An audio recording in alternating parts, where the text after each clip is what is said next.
Hello everyone, a very good morning to one and all. Myself Shritikarna Dev from Korda Priyanath Balika Vidyalaya. I am going to explain the Unit 2 of Lesson 3 of Class 10, The Passing Away of Bapu. In our previous class, we have learnt in Unit 1 how first the news of Gandhiji's assassination spread throughout Delhi as well as all over India, and how desperate were people to see their beloved leader for the last time, and how they felt helpless losing their Bapu, that is the father of nation. Today we are going to learn about Gandhiji's funeral procession or their last walk with him. Okay. Now you follow the picture images while I am going to read aloud the text. Okay. Gandhiji's funeral was to take place the day after his death. Hours in advance, people lined the route the funeral procession was to follow.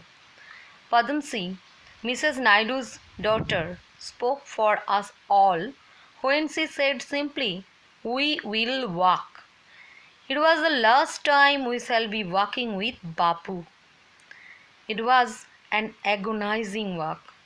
Thousands silently watched the procession. Bapu lay on an open truck covered with flowers. Thousands of people wept, trying to touch Bapu's feet. It was impossible to move in the thick crowd. As I moved forward, slowly I understood I was not merely in the midst of grieving people. This was even more than the funeral procession of India's beloved leader. I was among people for whom walking with Bapu had a special meaning. We had walked with Bapu over the rough and smooth of India's recent history. We could not now accept the fact that the man who had led us over many difficult paths was never going to walk with us again. Bapu's slight figure had walked, staff in hand, over a large part of India. To walk is to make a slow progress. It is to think with clarity and closely.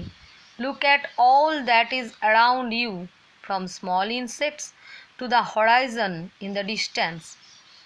Moreover, to walk was often the only way open to the average Indian. It required no vehicle except his own body, and cost him nothing but his energy. Gandhiji took this necessity as he took much that was commonplace and transformed it into a joyful effort. Okay. Dear students, now you open your book to follow the explanation line wise. Okay. Unit 2. Gandhiji's funeral was to take place the day after his death. দেখো উনি মারা গেছেন কবে? আগের ইউনিটে পড়েছো 30th January 1948. So the death হওয়ার পর ফিউনারাল প্রসেশন, অন্ত্যেষ্টিক্রিয়া, তাকে যেখানে সৎকার্যের জন্য নিয়ে যাওয়া হবে সেটা কবে হবে?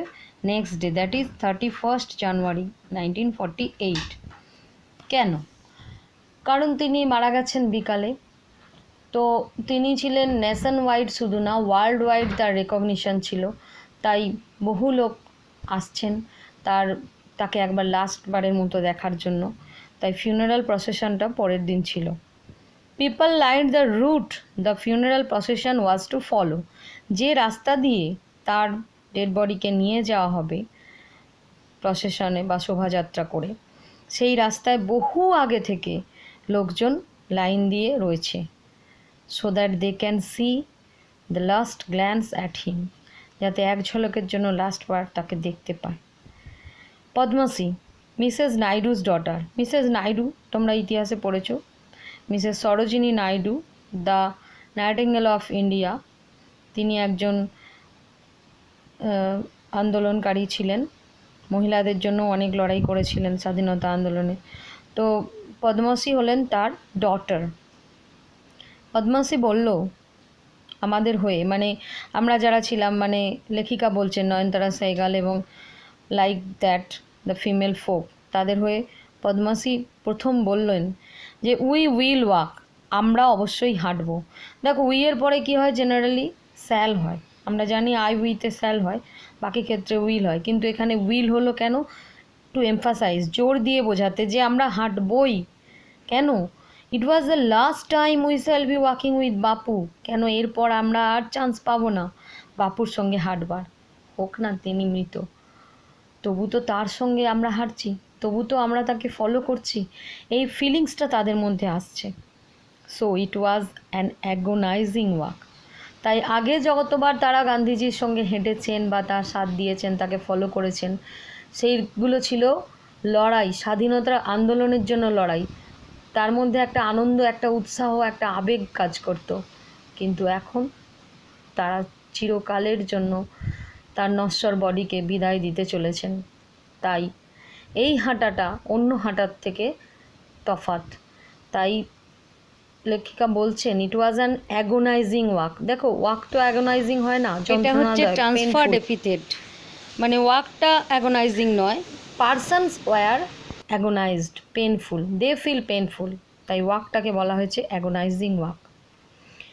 Thousand silently watched the procession, হাজার হাজার লোক তারা প্রসেশন, তার মৃতদেহ নিয়ে যাওয়ার সেই দৃশ্য দেখছে। বাপু lay on an open truck, তার মৃতদেহকে রাখা হয়েছে একটা ট্রাকে, সেটার হুড নাই, ওপেন, কভার্ড উইথ ফ্লাওয়ার্স, এবং বডিটা ফুলে ভর্তি। থাউজেন্ডস অফ পিপল ওয়েপ্ট, হাজার হাজার লোক কাঁদছে। কেন? আগেও বলেছি যে they can't bear the news, the shocking news that there Bapu was no more in this mundane world. এই পৃথিবীতে আর তারা কোনো দিনও দেখতে পাবেন না। তাই তারা কি করছেন? Trying to touch Bapu's feet, সবাই চাইছেন তার পায়ে হাত দিয়ে আশীর্বাদ নিতে। কিন্তু এত ভিড়, এত ক্রাউড, তার ফলে কি হলো? It was impossible to move in the thick crowd, line এগোতেই চায় না। ওই ঘন জনবহুল লোকেদের ভিড়ে রাস্তা পুরো ব্লক হয়ে গেছে। As I moved forward slowly, আমি যখন হাঁটছিলাম, I obviously first person narrator Nayantara Sahgal বলছেন, যখন আমি হাঁটছিলাম আই আন্ডারস্টুড, আমি বুঝতে পারলাম, I was not merely in the midst of grieving people, আমি আছি সেই সমস্ত লোকেদের মাঝে যারা গ্রিভিং অর মোর্নিং, শোক জ্ঞাপন করছে, সে কেঁদেই হোক বা মন থেকেই চোখ বুঝেই হোক। This was even more than the funeral procession, শুধুমাত্র এটা একটা ফিউনারাল প্রসেশন, কেউ মারা গেছেন, আমরা কাঁদছি যাচ্ছি, এটাই শুধু না। কে মারা গেছেন? Of India's beloved leader, one of the beloved leader Gandhiji. বরং তিনি রয়েছেন কোথায়? I was among people for hmm walking with Bapu had a special meaning, অর্থাৎ যাদের কাছে বাপুর সঙ্গে হাঁটাটা একটা স্পেশাল মাত্রা পায়, একটা আলাদা মাত্রা পায়, আমি তাদের মধ্যে রয়েছি। যারা বাপুকে অন্য চোখে দেখেন, তাকে দেবত্বের আসনে বসিয়ে রাখেন, তাদের মধ্যে আমি হাঁটছি। শুধুমাত্র তারা শোক জ্ঞাপন করছে না, তারা তাদের অন্তরের ভিতর থেকে শ্রদ্ধা জ্ঞাপন করছে। Next look, we couldn't now accept the fact that man who had led us over many difficult paths, আমরা আজও এখনও বিশ্বাস করতে পারছি না যে মানুষটা আমাদেরকে এই এত ডিফিকাল্ট পাথস, অর্থাৎ এত কঠিন পরিস্থিতির মধ্য দিয়েও নেতৃত্ব দিয়ে গেছেন, was never going to walk with us again, তিনি আর কখনোই আমাদেরকে নেতৃত্ব দিয়ে নিয়ে যাবেন না বা আমরা তাকে ফলো করে হাঁটবো না, এটা আমরা তখনও বিশ্বাস করতে পারছি না।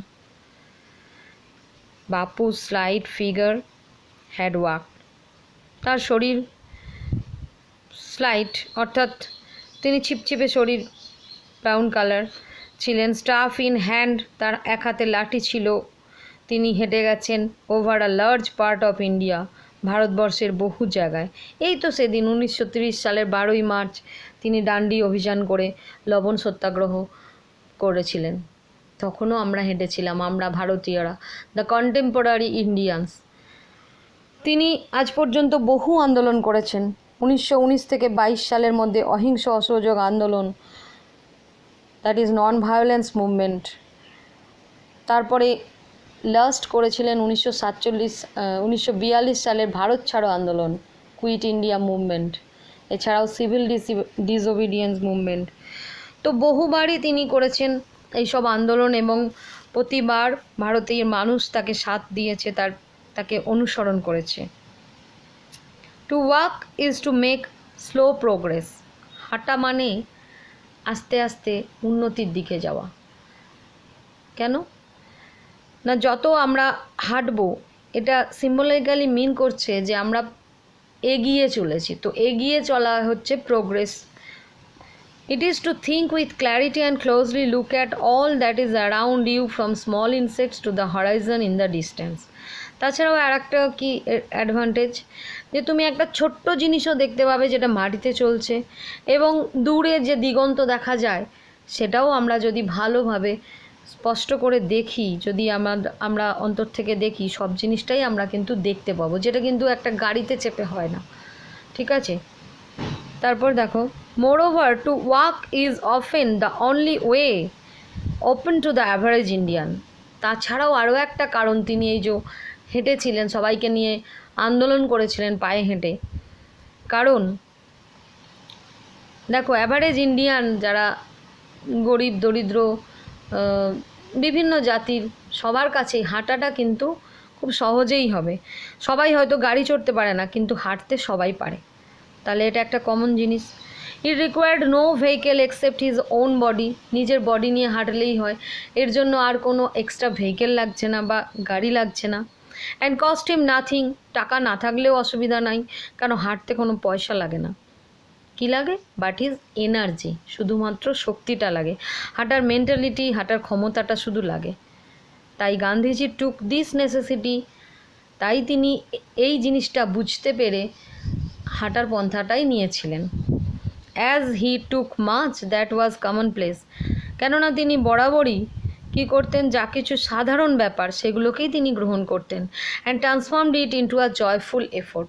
এবং সেইগুলো থেকে কিভাবে আনন্দ পাওয়া যায় সেইটার দিকে তিনি মন দিতেন, সেইটার দিকেই তিনি ঝুঁকতেন। তাই জন্যই তার কাছে এটা একটা অন্যতম means of protest by walking, and that is why it's a slow progress. তাই দেখো এই ইউনিটে আমরা বুঝতে পারলাম যে in general walk with Bapu while he was living, that is different than his last procession. Okay, thank you.